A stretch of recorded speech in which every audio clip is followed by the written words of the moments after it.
Slovenska reprezentanca jutri ob 20:45 gosti tukaj v Ljudskem vrtu, zagotovo pred polnim Ljudskim vrtom, prvega favorita te skupine, reprezentanco Češke. Naši fantje pravijo, da so dobro pripravljeni. Malce prej na tiskovni konferenci so tudi češki reprezentanti oziroma njihov trener povedali, da so izredno dobro pripravljeni, da bodo igrali na tekmo, sicer od začetka verjetno štartali malce oziroma naše počakali na svoji polovici. Bomo videli, če bo to res. Trener češke reprezentance se še tudi ni odločil, ali bo začel z Milanom Barošom ali morda celo z dvema napadalci.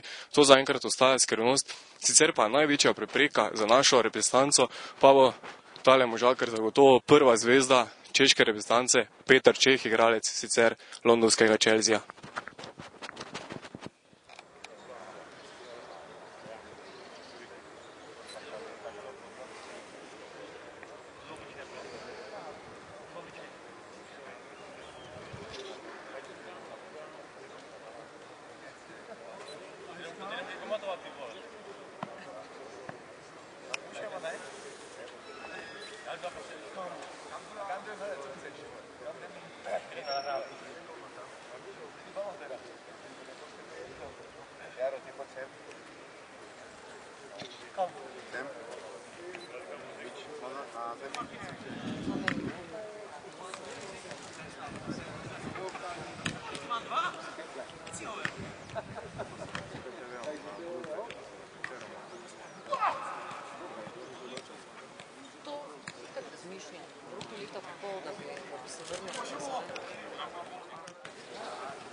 Bock